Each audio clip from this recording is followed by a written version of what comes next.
Hello and very good afternoon, everyone. Very welcome all of you to this session. Myself, Gulshan Akhtar, your Paper One faculty at PW.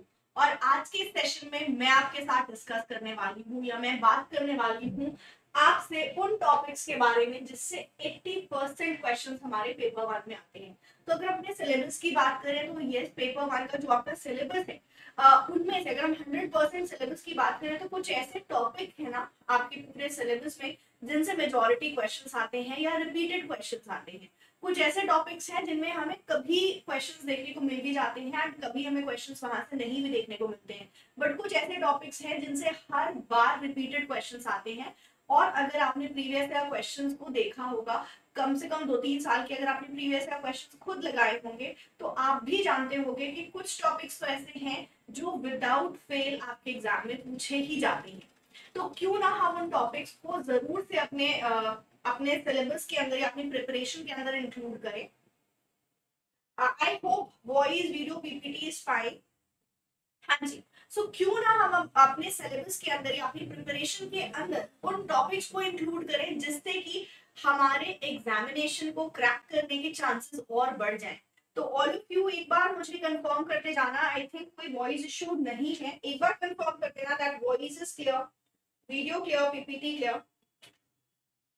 हाँ, if everything is fine तो मुझे बता दो।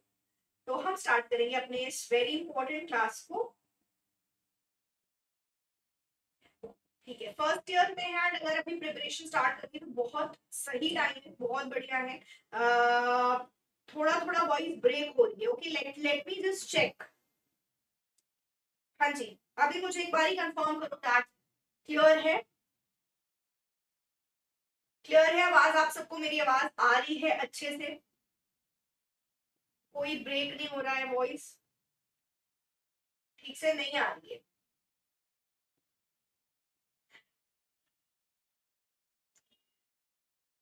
YouTube class enough है exam crack करने के लिए? देखो, मैं ये नहीं कहूंगी नहीं, और मैं ये भी नहीं कहूंगी हाँ, इट डिपेंड्स ऑन यू।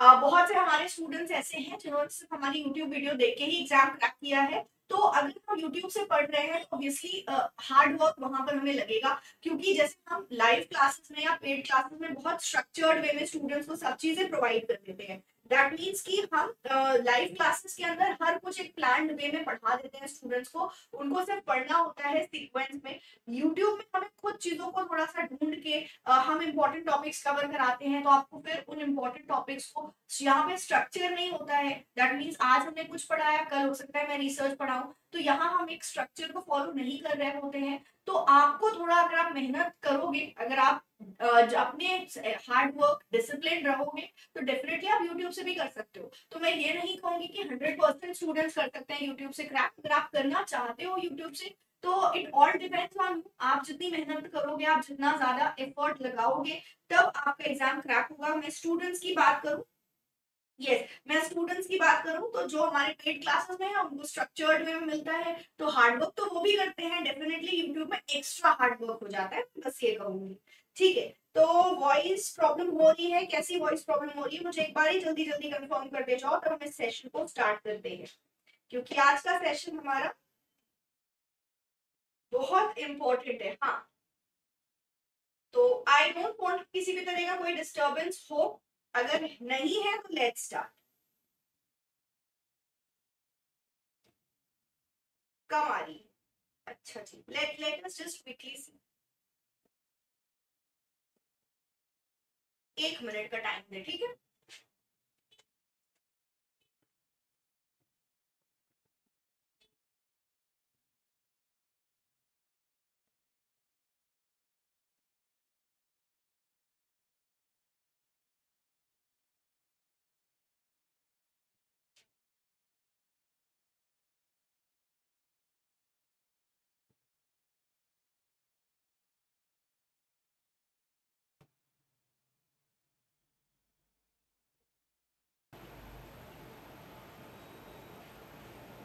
हाँ, अभी please confirm now the voice is clear. आवाज आ रही है सबको अच्छे से? यस।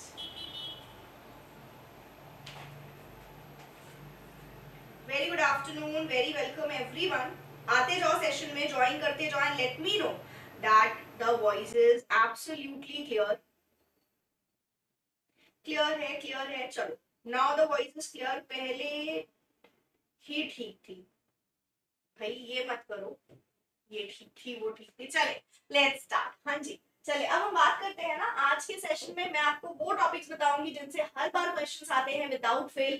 80% आपके क्वेश्चंस यहाँ से बनते हैं। तो सबसे पहले मेरे क्लास टाइमिंग्स देख लो, क्योंकि काफी सारे स्टूडेंट्स मुझसे एवरी क्लास में पूछते हो मैम आपके क्लासेस कब होते हैं। तो मंडे, वेडनेसडे एंड फ्राइडे मेरी क्लास होती है 12 बजे। तो आप सबको यूट्यूब पे मैं मिलूंगी इन 3 दिन 12 बजे। तो मेक श्योर कि आप मुझे 12 बजे ज्वाइन करो, ठीक है। अच्छा, अब हम बात करते हैं लास्ट क्लास के क्वेश्चन की। तो मैंने लास्ट क्लास में आपको क्वेश्चन दिया था, और वो क्वेश्चन क्या था कि इनमें से कौन सी पी वैल्यू सिग्निफिकेंट होगी 1% लेवल पे। तो अगर मैं सिग्निफिकेंट की बात करूं तो ये क्वेश्चन मैं कई बार आपको करा चुकी हूँ रिसर्च के अंदर, और रिसर्च के अंदर इस बार प्रैक्टिकल क्वेश्चंस पूछे गए थे हमसे। तो हाई चांसेस कि अब से रिसर्च में प्रैक्टिकल क्वेश्चंस आएंगे, और इस तरह के क्वेश्चंस आसान है, अगर कॉन्सेप्ट समझ लिया तो क्वेश्चन हमारे लग जाएंगे।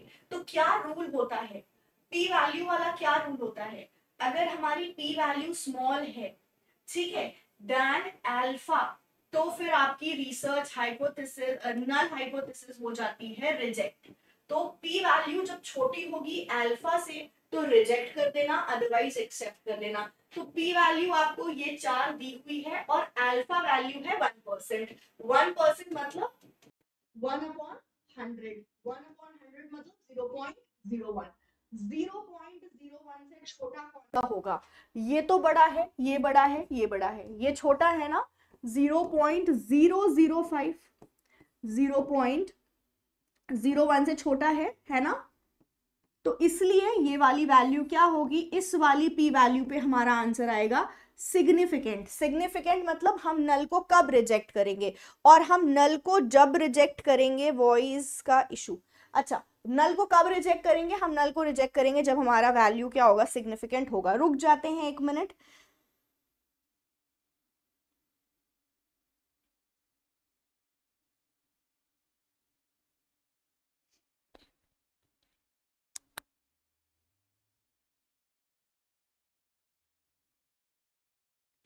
हाँ जी everyone, is it clear now?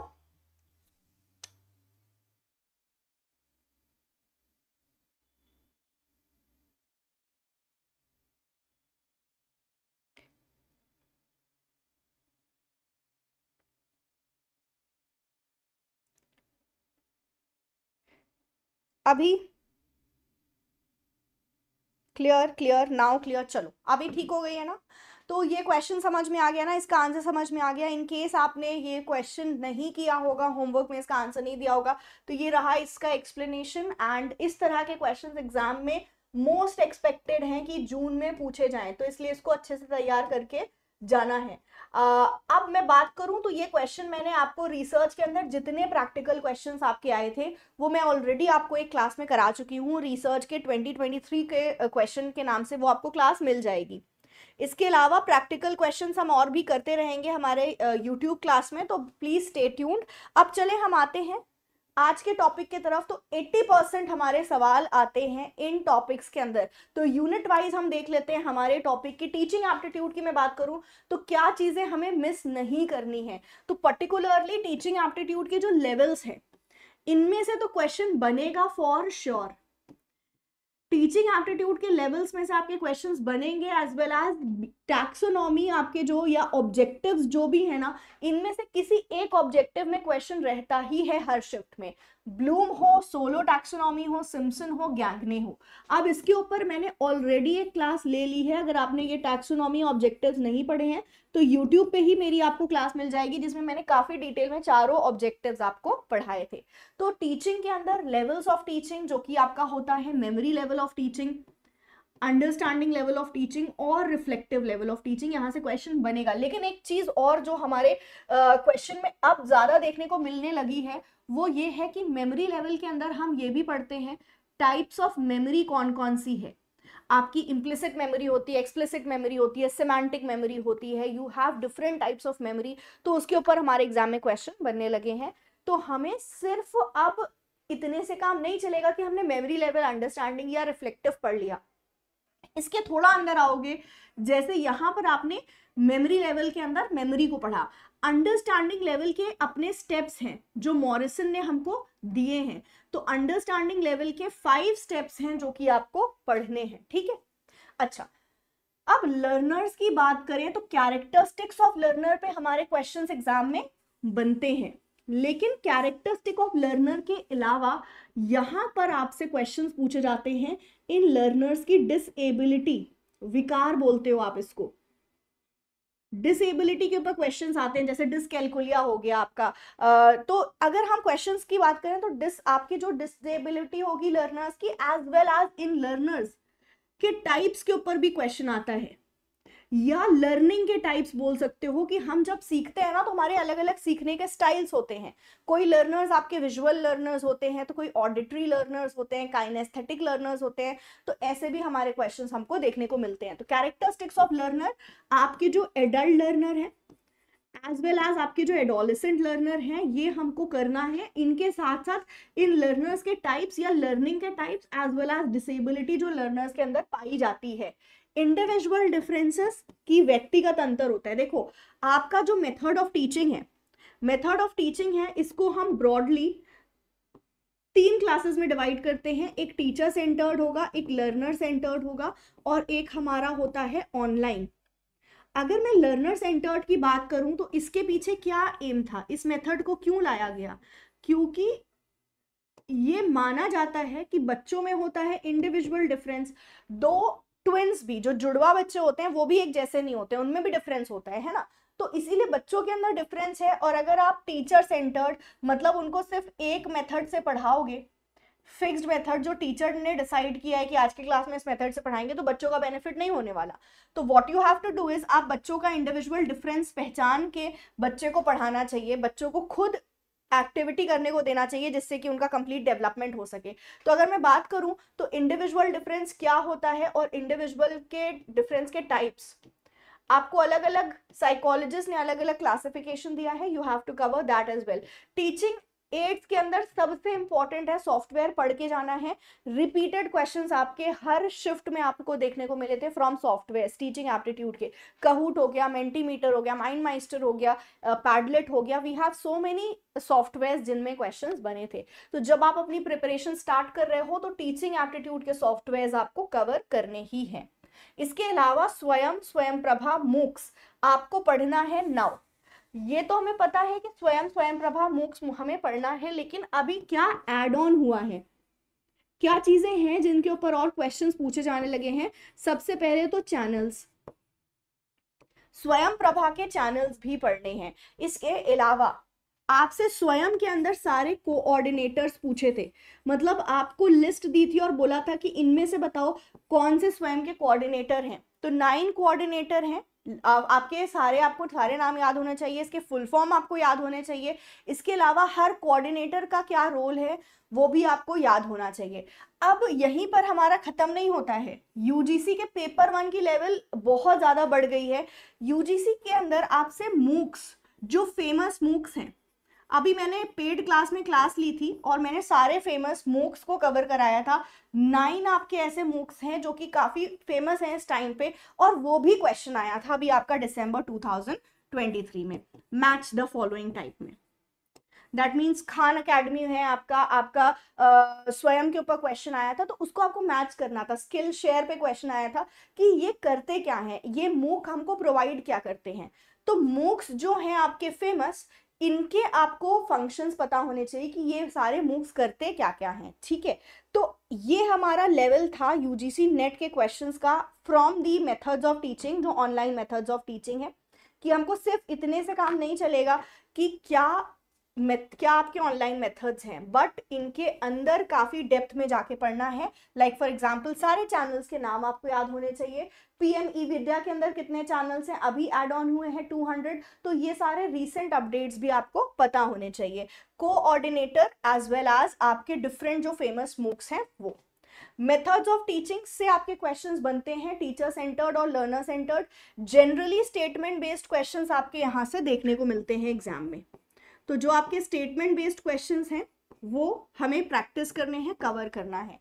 अच्छा, मॉडल्स ऑफ टीचिंग। तो मॉडल ऑफ टीचिंग में जब हम पहले पढ़ते थे तो मेजरली हम 3 मॉडल्स पढ़ लेते थे पेपर 1 के अंदर, पेडा, एंड्रा, ह्यूटा। ये 3 मॉडल्स मेन हैं और 3 मॉडल्स हम पढ़ लेते थे, लेकिन not any more, not any more. अब आपसे काफी डिटेल में मॉडल्स ऑफ टीचिंग भी पूछा जाता है। अगर मैं मॉडल्स ऑफ टीचिंग की बात करूं तो हम इसको फर्दर इन तीनों के अलावा फर्दर क्लासिफाई कर सकते हैं into philosophical model, psychological model and modern. Now जो मॉडर्न मेथड है ना, फिलोसॉफिकल साइकोलॉजिकल भी इंपॉर्टेंट है, मॉडर्न से इस बार बहुत क्वेश्चंस आपके बने। लाइक हमारा इंफॉर्मेशन प्रोसेसिंग मॉडल में आपका शूमैन का मॉडल आता है, तो इंक्वायरी वाला जो आपका शूमैन मॉडल है वहां से हमारा क्वेश्चन देखने को मिला था। इसके अलावा जो मॉडर्न मेथड में एक मॉडल आता है पर्सनल डेवलपमेंट मॉडल। तो ये जो पर्सनल डेवलपमेंट मॉडल है वहां से हमने नॉन डायरेक्टिव मॉडल को भी हमारे एग्जाम में देखा था।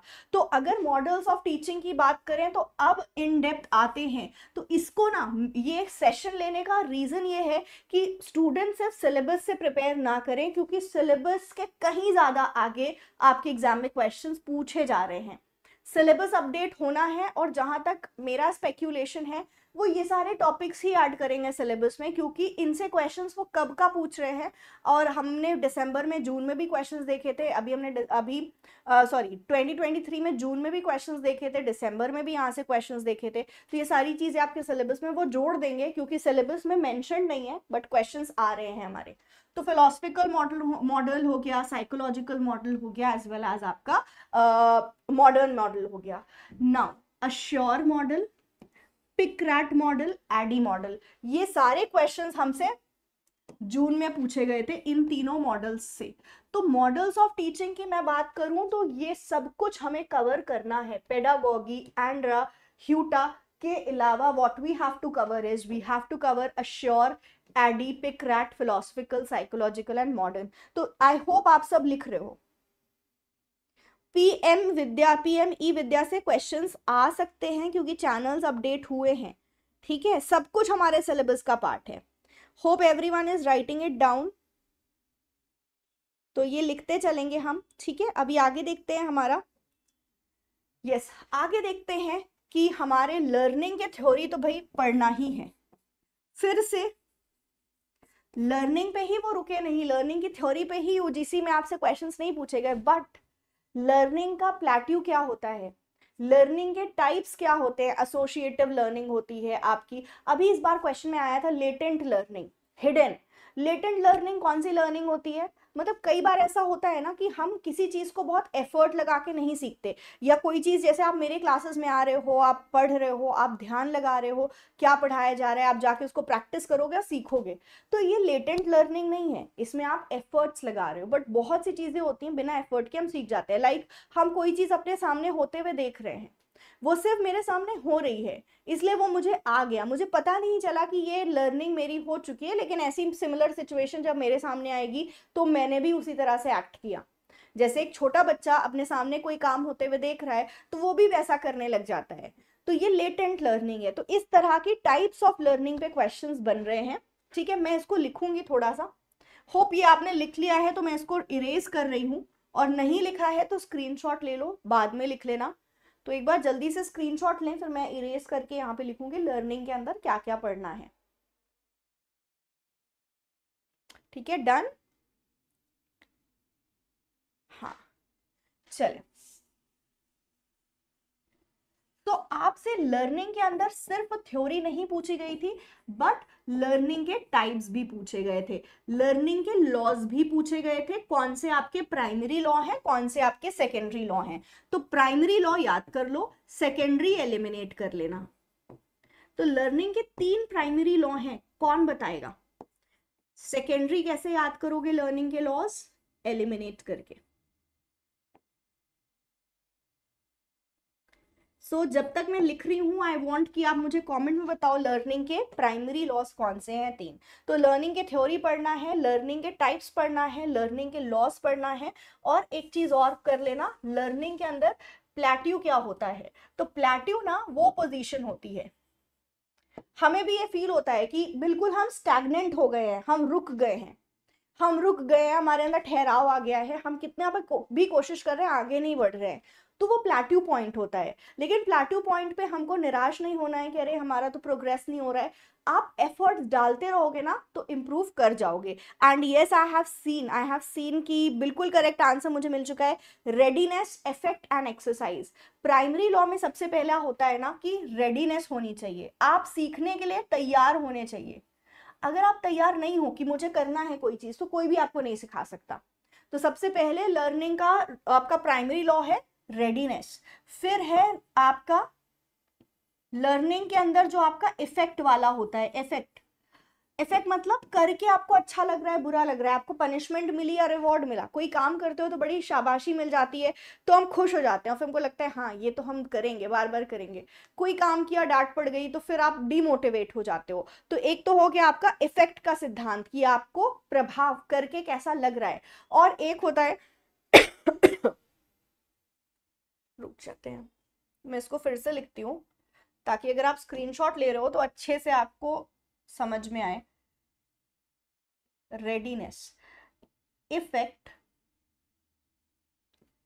और एक्सरसाइज का सिद्धांत। एक्सरसाइज मतलब आप कोई चीज एक बार करके नहीं सीख सकते उस चीज को। आप सोचो कि मैंने एक बार कर लिया, लर्निंग हो गई मेरी, तो नहीं। हमें कोई चीज को अगर सीखना है तो वो चीज मुझे बार बार करनी होगी, तो दैट इज एक्सरसाइज। कि आज मैंने वो काम किया, फिर मैं करूंगी। जैसे हम बोलते हैं ना आपको कि स्टूडेंट्स प्लीज रिवाइज किया करो, आप सब, आपको ऐसे नहीं है कि सिर्फ क्लासेस अटेंड कर ली इट्स ऑल या इट्स सफिशिएंट, नहीं, आपको रिवाइज करते रहना है। तो वही है आपका एक्सरसाइज का सिद्धांत कि बार बार करोगे तभी आपकी लर्निंग परमानेंट होगी। इसके अलावा हमको पढ़ना है माइक्रो टीचिंग, टीचिंग एप्टीट्यूड के अंदर, यहाँ से क्वेश्चंस आते हैं आपके। और माइक्रो टीचिंग के अंदर इसकी साइकिल बहुत इंपॉर्टेंट है। किसने दिया इसके प्रोपाउंडर? तो माइक्रो टीचिंग के प्रोपाउंडर है एलन, राइट। तो आपको इसको पढ़ना है, ड्वाइट एलन, ठीक है, इसके प्रोपाउंडर है। As well as micro teaching के फेजेस, 3 फेज हैं। पहले आपको वो सिखाया जाता है, नॉलेज दी जाती है, फिर वो चीज कराई जाती है, तो स्किल एक्विजिशन फेज हो गया, और फिर लास्ट होता है ट्रांसफर फेज। तो माइक्रो टीचिंग के आपको फेजेस पता होने चाहिए। तो ये रहा आपका टीचिंग का वो टॉपिक जहां से मेजॉरिटी क्वेश्चंस बनेंगे, 80% क्वेश्चंस आपको देखने को मिलेंगे। अच्छा, एक चीज और जो रह गई है, की एंड हेल्पफुल बिहेवियर टीचिंग के अंदर, ये मैंने बहुत आप सबको याद कराया है, मेरे स्टूडेंट्स को ये याद होगा, लाइट्स वाला। तो टीचिंग के कुछ की बिहेवियर्स होते हैं एंड कुछ हेल्पफुल बिहेवियर्स होते हैं जहां से आपके क्वेश्चंस आपको मिलेंगे। तो ये जितने भी मैंने टॉपिक्स बताए हैं, ये जितने भी यहाँ पे आप टॉपिक्स देख रहे हो, यहाँ से क्वेश्चन आएगा ही, टीचिंग से क्वेश्चंस आएंगे ही। अब आपको ये टॉपिक नोट डाउन करना है और इसको पढ़ना है, ठीक है। चले, और कोर्स के अंदर तो we'll definitely be covering everything, और काफी ज्यादा डिटेल में। इसके अलावा भी टॉपिक्स हैं जो कि हम कवर करेंगे। और इवैल्यूएशन भी मैंने कहीं लिखा होगा, इवैल्यूएशन नहीं लिखा है, ओके। तो इवैल्यूएशन भी, लेकिन इवैल्यूएशन अब वो वाला नहीं आता बहुत ज्यादा, मतलब ऐसा नहीं है कि एकदम नहीं आता, लेकिन इवैल्यूएशन में अब इस तरह के क्वेश्चंस आते हैं कि इप्सेटिव इवैल्यूएशन क्या है बताओ, इप्सेटिव इवैल्यूएशन क्या है, सिनोप्टिक इवैल्यूएशन क्या है। मतलब फॉर्मेटिव, समेटिव पे क्वेश्चंस बनते हैं, डायग्नोस्टिक पे क्वेश्चंस बनते हैं, लेकिन अब जो आपके रीसेंट इवैल्यूएशंस हैं वहां से क्वेश्चंस हमारे देखने को मिलते हैं। इनोवेशंस हो गए आपके इवैल्यूएशन के, वहां से हमको क्वेश्चन देखने को मिलते हैं। इसके अलावा हम इवैल्यूएशन के अंदर पढ़ते हैं हमारे सीबीसीएस को भी, चॉइस बेस्ड क्रेडिट सिस्टम को भी, और सीबीटी को। तो सीबीटी से क्वेश्चंस काफी कम हमको एग्जाम में देखने को मिलते हैं, बट जो क्वेश्चन सीबीसीएस से बनते हैं, यहाँ पर ABC, academic bank of credit, पढ़ना है। सीबीसीएस के अंदर अलग अलग टर्म्स होंगे, जैसे क्रेडिट ट्रांसफर, क्रेडिट क्या होता है, ऑड सेमेस्टर, इवन सेमेस्टर्स क्या होते हैं। तो यहाँ से हमको क्वेश्चंस मिलते हैं एग्जाम में, तो we have to cover that. तो न्यू टॉपिक्स आपके इवैल्यूएशन के अंदर you have to cover, right. हम बिल्कुल कोशिश करेंगे कि इंपॉर्टेंट टॉपिक्स हम यूट्यूब पे भी कराते रहें, तो ये हमारी कोशिश रहेगी। ये टॉपिक्स कहाँ से कवर करें, तो क्लासेस में, पेड क्लासेस में हम पूरा कवर कर रहे हैं, बट इसके अलावा यूट्यूब पे भी हम इंपॉर्टेंट टॉपिक्स देते रहेंगे, don't worry, just stay tuned. अच्छा, हम आ जाते हैं अब रिसर्च एप्टीट्यूड यूनिट 2 पे। तो रिसर्च से जो क्वेश्चंस बनते हैं ये सिर्फ आपके बनते हैं, मतलब ये सिर्फ कैरेक्टरिस्टिक पे नहीं बनते हैं, डिटेल में आ जाते हैं हम इसके। तो अगर ये एक चीज और यहाँ पर देख लो, आप सिलेबस देख लो पेपर 1 का, और ये अभी से जान लो कि अगर आपको लग रहा है पेपर 1 आसान है, पेपर 1 हम लास्ट में पढ़ लेंगे और हो जाएगा, तो पेपर 2 एक बार, क्योंकि आपने उसको कॉलेज में पढ़ा हुआ है, आपने उसको ग्रेजुएशन पोस्ट ग्रेजुएशन में पढ़ा है, तो पेपर 2 में आप थोड़ा उसको लाइटली ले लो। मैं ये नहीं कह रही हूँ कि लो उसको लाइटली, बट क्योंकि वो हमारे कॉन्सेप्ट्स वहां पे क्लियर हैं, हमें उसको रिवाइज करना है। बट पेपर 1 हमको आता भी नहीं है, क्योंकि ये हमने कॉलेज और हमारे ऐसा नहीं है कि ग्रेजुएशन पोस्ट ग्रेजुएशन का पार्ट था, तो हमें अभी कुछ पता भी नहीं, और इसमें बहुत डेप्थ में क्वेश्चंस बनते हैं। तो मेरी आपसे सजेशन ये है कि पेपर 1 की तैयारी पहले शुरू कर दो, और अभी से शुरू कर दो। आप वेट मत करो कि 1 महीने में पेपर 1 कर लेंगे, नहीं हो पाएगा, फिर एकदम परेशान हो जाओगे पेपर 1 करने के चक्कर में। अब हम बात करते हैं डिटेल्स की। तो कैरेक्टरिस्टिक ऑफ रिसर्च में जैसे आपकी कैरेक्टरिस्टिक है वैलिडिटी, तो वैलिडिटी से सारे क्वेश्चंस आते हैं कि फेस वैलिडिटी क्या है, आपकी इंटरनल वैलिडिटी क्या है, इकोलॉजिकल वैलिडिटी आपकी क्या है, तो आपके अलग अलग वैलिडिटी के ऊपर क्वेश्चंस आते हैं। रिलायबिलिटी की बात करें तो रिलायबिलिटी के ऊपर क्वेश्चंस आते हैं। डाइक्रोनिक रिलायबिलिटी, आपके एक तो रिलायबिलिटी है क्वांटिटेटिव रिसर्च के, जो कि 4 हैं, बट इसके अलावा क्वालिटेटिव रिसर्च के रिलायबिलिटी के ऊपर भी क्वेश्चंस हमको मार्च में देखने को मिले थे। ठीक है, तो we will be doing that as well, हमें ये भी पढ़ना है। टाइप्स ऑफ रिसर्च से आपके जो क्वेश्चंस बनते हैं वो स्टेटमेंट बेस्ड क्वेश्चंस बनते हैं, और आपके टाइप्स ऑफ रिसर्च से जो क्वेश्चंस आपके आते हैं वो हर एक रिसर्च के ऊपर आते हैं। आपकी इवैल्यूएशन रिसर्च हो, आपकी अप्लाइड रिसर्च हो, एक्शन रिसर्च हो, तो टाइप्स ऑफ रिसर्च का भी मैंने यूट्यूब वीडियो लिया हुआ है, यूट्यूब पे मैंने सेशन लिया था, तो आप उसको देख लोगे। स्टेप्स ऑफ रिसर्च के अंदर आपको जो क्वेश्चंस आते हैं वो मेथड्स पे आ जाते हैं, डेटा कलेक्शन पे, हाइपोथेसिस पे तो क्वेश्चन आता है, इसके अलावा स्केल्स पे क्वेश्चन बनता है आपका, स्केल्स ऑफ डेटा कलेक्शन, तो ये करना है हमको, राइट। इसके अलावा एथिक्स, तो एथिक्स, और जो एथिक्स में इस बार क्वेश्चन हमको बहुत देखने को मिला ऑलमोस्ट एवरी शिफ्ट में, वो प्लेजरिज्म के लेवल पे, 0 लेवल, 1 लेवल, 2 एंड 3, 4 लेवल्स होते हैं, लेकिन 4 तक नहीं होता है क्योंकि वो 0 से शुरू होता है, तो इसमें कंफ्यूज नहीं होना है। प्लेजरिज्म के अंदर आपके 4 लेवल्स होते हैं। 2018 के रेगुलेशन के अकॉर्डिंग हमको बताया गया है कि अगर आप अप टू 10% तक अगर आप कोई भी एरर कमिट करते हो तो वो लेवल 0 में आता है। एरर मतलब है कि आपने किसी की रिसर्च के अंदर से कोई आर्टिकल, कोई चीज आपने मैटर को कॉपी किया, बट आपने उसको साइटेशन नहीं दिया, आपने क्रेडिट नहीं दिया, तो 10% तक एक्सेप्टेबल है, वो आपको कोई भी उसकी सजा नहीं देंगे। लेकिन आपने अगर 10 से लेकिन अगर आपने 0 लेवल हो गया 10 तक, अब लेवल 1 होता है कि आपने 10% से लेके 40% तक अगर कॉपी किया है तो वो आपका लेवल 1 प्लेजरिज्म के अंदर जाएगा। लेवल 2 प्लेजरिज्म में आता है 40 to 60%, और फिर लेवल 3 होती है 60% से ज्यादा, जिसमें आपकी पूरी की पूरी रिसर्च रिजेक्ट हो जाती है, और आपको आपका जो डिग्री है वो भी कैंसिल हो जाएगी, मतलब वो कोर्स से भी आप क्या होगे, बहिष्कार कर दिए जाओगे। तो अगर हम बात करें लेवल्स की, तो क्वेश्चन कैसे आया था कि लेवल 3 इनमें से कौन सा होगा। अब आपको ऑप्शन दिया है 20%, 30%, 72%, 45%, 65%, तो अब आपको बताना है, ये आंसर होगा सी और ई। ठीक है, तो ऐसे क्वेश्चंस हमारे एग्जाम में बने थे कि कौन से लेवल का होगा प्लेजरिज्म। ठीक है, अच्छा, अब हम आते हैं आईसीटी के। अगेन यहाँ पर भी सॉफ्टवेयर के ऊपर काफी हमने क्वेश्चन देखे थे। तो जो रीसेंट ट्रेंड्स है ना, पेपर 1 के अंदर रीसेंट ट्रेंड्स के लिए बिल्कुल प्रिपेयर रहना, चाहे वो आपके हायर एजुकेशन हो, एनवायरमेंट हो, हर जगह से रीसेंट ट्रेंड्स पे क्वेश्चन बनेंगे। जैसे कि सॉफ्टवेयर आईसीटी का पोर्शन आपको बहुत ज्यादा आपके पेपर में देखने को मिलेगा। ओके, नेक्स्ट आता है रिपोर्ट राइटिंग। तो रिपोर्ट राइटिंग के फॉर्मेट्स तो हमको पढ़ना है, दैट मीन्स हमको APA, MLA, शिकागो सब चीजें पढ़नी है।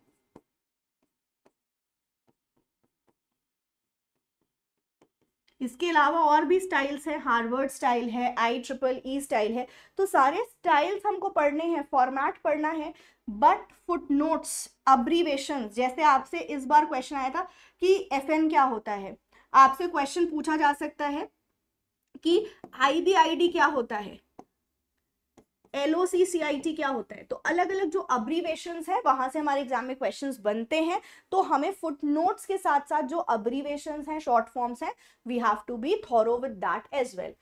मीटिंग्स होती हैं अलग अलग तरह की, तो मीटिंग से भी क्वेश्चंस हमको मैच द फॉलोइंग में जनरली देखने को मिल जाता है, जैसे कॉन्फ्रेंस क्या है, सेमिनार। अच्छा, प्लेजरिज्म के लेवल्स तो मैंने बोला है कि करना है। इसके अलावा प्लेजरिज्म के कई टाइप्स होते हैं। एक्सीडेंटल प्लेजरिज्म हो गया आपका, हाँ देखो, आपका एक्सीडेंटल प्लेजरिज्म हो गया, आपका और एक्स्ट्रा कॉर्पल प्लेजरिज्म होगा, ऑटो प्लेजरिज्म मैंने बता दिया आपको, डिफरेंट मोजैक प्लेजरिज्म मिल जाएगा। तो you have different types of plagiarism जिसपे आपके क्वेश्चंस एग्जाम में बनते हैं, तो be thorough with that. Abbreviations I have already covered. Positivism and post positivism छोटा सा कॉन्सेप्ट है, जिसमें अगर आपने बस इतना जान लिया कि पॉजिटिविज्म क्वांटिटेटिव है और ये क्वालिटेटिव है, तो अपनी लॉजिक लगा के कर लोगे। ये आपका 21वीं सेंचुरी में आया तो ये नया है, ये 19th सेंचुरी में आया तो ये ओल्ड है। अब इससे जो भी क्वेश्चन आएगा बन जाएगा। कैसे? पॉजिटिविज्म क्वांटिटेटिव है, मतलब डिडक्टिव लॉजिक फॉलो करेगा, डिडक्टिव लॉजिक फॉलो करेगा। इसके साथ साथ सैम्पलिंग कौन सी यूज करेगा? प्रोबेबिलिटी, क्योंकि क्वांटिटेटिव है। अब क्योंकि क्वांटिटेटिव है, ऑब्जेक्टिव होगा। तो सिर्फ हमें ना अगर इसका एक मतलब ये पता चल गया कि कौन से वाले रिसर्च को फॉलो करता है, तो फिर हम इसके क्वेश्चंस कर ले जाएंगे। सैम्पलिंग हो गई आपकी, दो सैम्पलिंग इंपॉर्टेंट है, प्रोबेबिलिटी, नॉन प्रोबेबिलिटी। लेकिन सैम्पलिंग में आप सिर्फ यही नहीं रुकना है कि प्रोबेबिलिटी, नॉन प्रोबेबिलिटी सैम्पलिंग पढ़ लिया। सैम्पलिंग के एरर्स होते हैं, ठीक है। एरर को रिड्यूस कैसे करेंगे? जैसे आपका सैम्पलिंग एरर हो गया, नॉन सैम्पलिंग एरर हो गया, रिड्यूस कैसे करेंगे? सैम्पलिंग फ्रेम क्या होता है? तो ये जो छोटे छोटे से इससे रिलेटेड कॉन्सेप्ट्स हैं वो पढ़ने हैं। अब हम आ जाते हैं न्यूमेरिकल की तरफ। तो ये जो यहाँ पर लिखा है आपको, यहां से आते हैं आपके न्यूमेरिकल एग्जाम में। Skewness, mean, median, mode, quartile deviation, standard deviation, इस पे हमने पर्टिकुलरली इस बार न्यूमेरिकल देखा है दिसंबर में 2023 में। नॉर्मल डिस्ट्रीब्यूशन थ्योरी है, ठीक है, ये थ्योरी है और ये कॉन्सेप्ट भी आपको पता होना चाहिए, ठीक है। तो ये आपका रिसर्च के कुछ टॉपिक्स हैं जहां से क्वेश्चंस आते हैं। तो पोस्ट पॉजिटिविज्म एंड पॉजिटिविज्म को समझने का बस एक ही तरीका है कि आप क्वांटिटेटिव क्वालिटेटिव याद कर लो कि कौन सा क्वांटिटेटिव होता है, कौन सा क्वालिटेटिव होता है। इसके अलावा, हाँ, इसके अलावा ये भी हम करेंगे यूट्यूब पे, तो आप आराम से वहां से भी पढ़ सकते हो, क्लासेस में तो हम करेंगे ही, ठीक। चले ना, कम्युनिकेशन के ऊपर आते हैं। तो कम्युनिकेशन के अंदर जो सबसे ज्यादा क्वेश्चन पूछे जाते हैं, वर्बल, नॉन वर्बल कम्युनिकेशन के टाइप्स के ऊपर आते हैं। टाइप्स ऑफ कम्युनिकेशन हो गया, जिसमें आपका इंट्रापर्सनल कम्युनिकेशन होगा, इंटरपर्सनल कम्युनिकेशन, ग्रुप, इंटरकल्चरल। तो ये जो आपके टाइप्स हैं कम्युनिकेशन के, वो क्लासरूम कम्युनिकेशन से क्वेश्चन तो होंगे, और इसमें आपको पढ़ना है क्लासरूम कम्युनिकेशन के स्टेप्स के अलावा प्रिंसिपल्स, कम्युनिकेशन के जो प्रिंसिपल्स होते हैं कि कौन से क्लासरूम कम्युनिकेशन को इफेक्टिव बनाने के लिए हम प्रिंसिपल को फॉलो करेंगे। जैसे कि अगर आप क्लास में कम्युनिकेट कर रहे हो तो प्रिंसिपल आपकी होनी चाहिए, क्लास बहुत ओवर क्राउडेड ना हो, आप एक मैसेज, सही प्रॉपर मैसेज का यूज करो, प्रॉपर कॉम्प्रिहेंडेबल लैंग्वेज का यूज करो, एग्जाम्पल्स, नॉन एग्जाम्पल्स का यूज करो। तो प्रिंसिपल्स जो हैं क्लासरूम कम्युनिकेशन की, वो भी आपको पता होने चाहिए। मास मीडिया के टाइप्स, आपके डिफरेंट टाइप्स ऑफ मीडिया हैं। ट्रेडिशनल मीडिया है, you have print media, you have electronic media. अब हमारे पास न्यू मीडिया है, that is your social media. तो इंटरनेट के आने के बाद we have new media as well. तो टाइप्स, इंपॉर्टेंट इंस्टीट्यूशन जैसे PIB है, press information bureau, PCI, you have Prasar Bharati. तो डिफरेंट जो आपके पास यूनिट्स हैं मास मीडिया की, वो आपको पता होने चाहिए। और यूनिट्स कहाँ से पढ़ोगे? जो फेमस हैं, फेमस बॉडीज हैं जो मास मीडिया का मैसेज प्रोड्यूस करती हैं, वो आपको पता होने चाहिए, उनके ईयर भी पढ़ना है आपको, ठीक है। इसके अलावा बैरियर ऑफ कम्युनिकेशन बोलने की जरूरत नहीं है, इंपॉर्टेंट तो है ही, यहाँ से क्वेश्चन आते हैं। मॉडल ऑफ कम्युनिकेशन जो कि आपके 3 हैं, लीनियर हो गया, इंटरैक्शनल और ट्रांजैक्शनल। ठीक है, सीक्वेंस में लगाने को बोला था आपको मॉडल, तो पहले सबसे आता है आपका लीनियर। लीनियर में सबसे पहले आता है एरिस्टोटल, फिर इंटरैक्शनल आता है, फिर ट्रांजैक्शनल मॉडल आता है। ये सीक्वेंस है, ये भी एग्जाम में आपको पूछा गया था। अच्छा, इसके अलावा हमने जो इस बार क्वेश्चन देखा, बुद्धिस्ट कम्युनिकेशन से क्वेश्चन देखा। हमने क्वेश्चन देखा फ्रॉम हिंदू फिलॉसफी कम्युनिकेशन के ऊपर। हमने और क्वेश्चन देखा आदि शंकराचार्य की फिलॉसफी के ऊपर कम्युनिकेशन में क्वेश्चन देखा। तो अब आपको लग रहा होगा ये क्वेश्चन कहाँ से बन रहा है कम्युनिकेशन में, तो पढ़ते हो ना लॉजिकल रीजनिंग। तो जो लॉजिकल रीजनिंग में हम कॉन्सेप्ट्स पढ़ रहे हैं ना, वैदिक एजुकेशन या जो आपने अलग अलग जो लॉजिकल रीजनिंग में इंडियन फिलॉसफी में पढ़ा है कॉन्सेप्ट, उसको लिंक कर रहे हैं। जो इंडियन फिलॉसफी वाला पार्ट है उसको लिंक करके आपसे क्वेश्चन बना रहे हैं।